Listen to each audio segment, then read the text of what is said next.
So we've mentioned him a couple times. You talk about him a little bit in your book, Francis Nichol, F.D. Nichol, and his influence within Adventism. Many Adventists, I don't think, are even aware of his influence on them as modern-day SDAs. But you write this.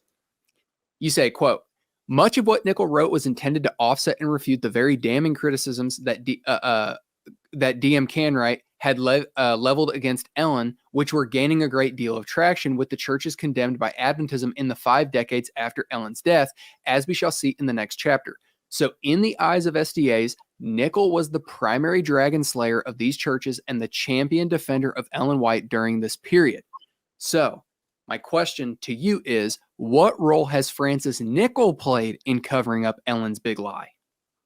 A big role. You know, he became the champion spokesperson for Ellen. As I said, he mentored Arthur. He was much brighter and much more educated than Arthur or Willie or any of these other apologists. He was the super apologist. Plus, he was a very bright guy.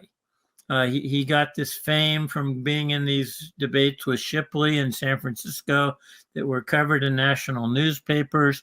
So he became the young superstar of Adventism. And then he put his mind to apologetics.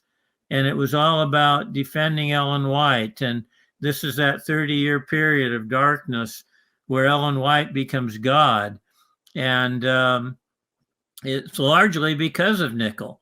You know, Nichol's just promoting her at every turn and claiming that he can debunk any critic who's ever thought of anything that could possibly be termed negative about Ellen White.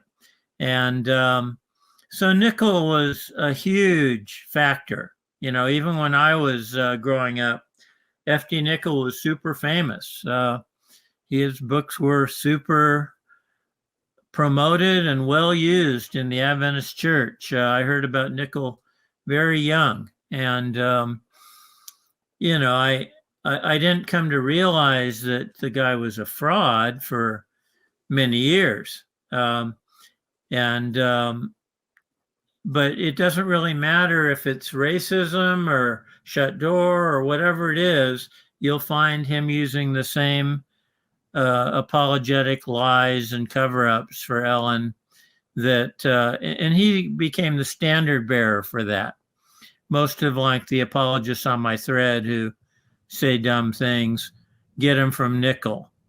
They're just parroting Nichol much of the time because Nichol obviously studied this stuff way more than they have done.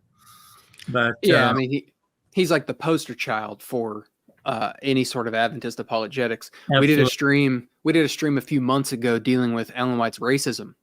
Yeah. And we dealt with actual historical sources, you know, quotes from Snook, you know, B.F. Snook and people that were in high places of leadership back then, showing they all universally understood the amalgamation statements. Absolutely. And it wasn't the repositioning that Nichol tried to say, well, you know, it's talking about being unequally yoked. Right.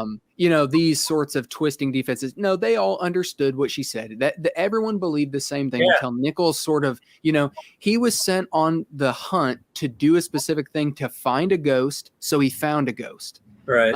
That type thing. And when he was sent out on a mission to do this specific thing that the SDA apologist is then bringing to us, well, no duh. He was sent out to do that specific thing. And the defense that he's giving is not a valid defense. But these are the people that they're going to point to say, well, this person's already dealt with all of it. And if you don't actually mention them in your book, like you didn't talk about him apparently enough in your book, Steve, it's because you're too scared of the sort of things that he's put forth. When in reality, like you pointed out, no, it's just irrelevant to what's being said because it doesn't actually deal with any of the valid criticisms. Precisely.